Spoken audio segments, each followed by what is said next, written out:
Isa sa mga pinakanapuruhan ng Bagyong Christine sa Bicol Region, ang Camarines Sur, kung saan katumbas ng halos 3 buwang ulan ang bumuhos sa loob lang ng 24 oras. Mula sa Naga City, nakatutok live si John Consulta. John, kamusta na ang sitwasyon dyan? Mel, malaundoy na pinsala ang tumambad sa mga taga Naga City matapos ngang manalasa ang Bagyong Christine sa kanilang lungsod. Rumaragas ang baha ang sumulubong sa aming pag-iikot kagabi habang papalapit ang Bagyong Christine sa Camarines Sur.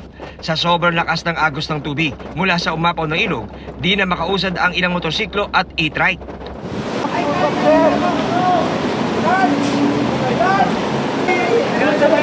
Sa gitna, may tao sa gitna. Meron doon na truck. Ayun, may nag-ilaw-ilaw doon na motor. Marami ang nabigla ng pasukin ng tubig ang ilang mga bahay na malapit sa kalsada. Kaya kanya-kanya ng diskarte para humingi ng saklolo sa mga dumadaang rescue units. Kita naman sa cellphone video na ito ang pagtaas ng tubig sa isang subdivision sa Naga City. Napatikim pala sa matinding perwisyong kanilang aabutin. Kinabukasan, ito ang tumambad sa mga residente. Nagkapatong-patong na parang matchbox itong mga sasakyan, SUV at kotse. At ang kwento ng mga residente rito ay sa kasagsagan daw ng pag-ulan ay nagkaroon ng flash flood at ang mga sasakyan na nanggaling daw sa bandang roon sa unahan ay sama-samang tinangay, umangat at dinala sa kantong ito. Nagkaipon-ipon sila rito. Yung mga ibang sasakyan dyan, lumulutang na eh. Kaya iniilagan namin, nung paglabas namin dito, umiilag kami dun sa sasakyan na lumulutang. Inagos naman sa ilog ang 3 sasakyan na ito na nanggaling sa subdivision na tinamaan ng flash flood. Pinuntahan ng Naga City LGU ang pinakasanhi ng flash flood.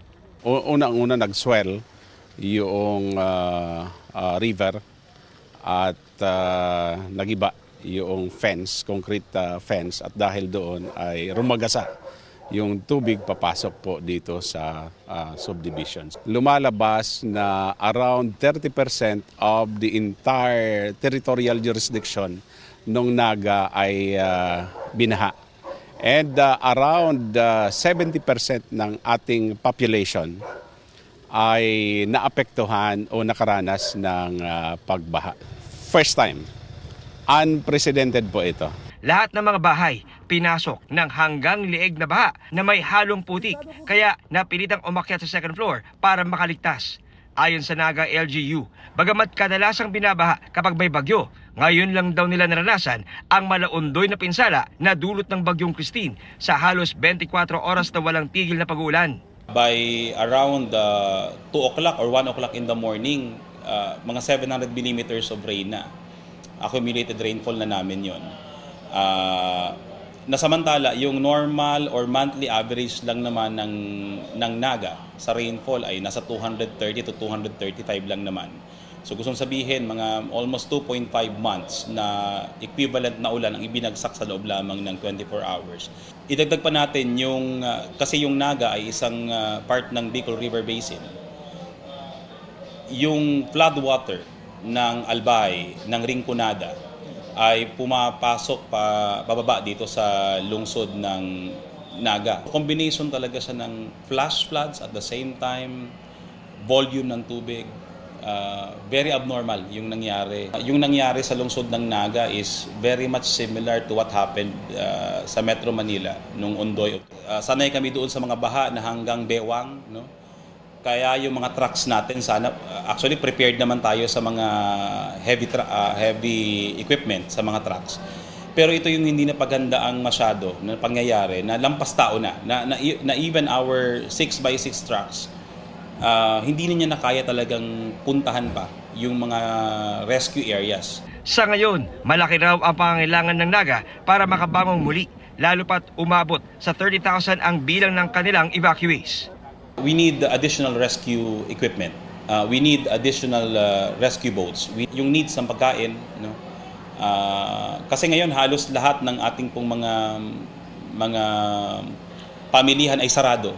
Kasi ngayon lubog pa rin sila sa baha. Of course, yung housing equipment, kasi maraming mga bahay ang sigurado mangailangan ng pagkukumpuni.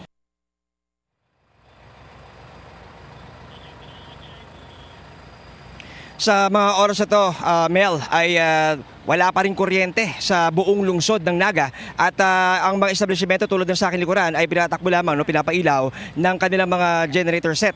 At sa ngayon ay pahirapan din ang pagbili ng mga basic needs at mga supplies dahil marami sa mga establishmento ay sarado pa rin hanggang ngayon.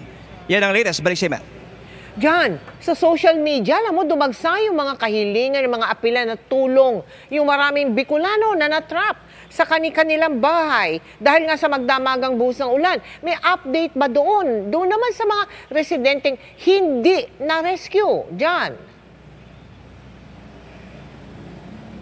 Yes, Mel. Meron tayong mga nakuhang mga footages actually ng pag-deploy. Tumulong na rito ang Philippine Army at kasabay nilang nagre-rescue din ng mga tauhan ng Philippine Coast Guard sa iba't ibang mga lungsod at mga munisipalidad dito sa Camarines Sur. At sa ating mga nakuha nga, napakalaki ng bilang ng evacuees, Mel, 30,000 ayon sa Naga City. Doon pa lang sa kanilang lugar yun. At doon pa rin sa ating inaalam na impormasyon ay posible pa itong dumami sa mga darating na araw. Pero ang maliwanag dito, Mel, ay talagang malaki ang pangangailangan ngayon. Hindi lamang ng Naga, kundi ng buong probinsya ng Camarines Sur sa pagkain, relief goods at tulong para maabot yung iba pang mga kababayan natin dito na stranded sa kanilang mga bahay dahil nga sa bagyong Christine. Mel. Maraming salamat sa iyo, John Consulta.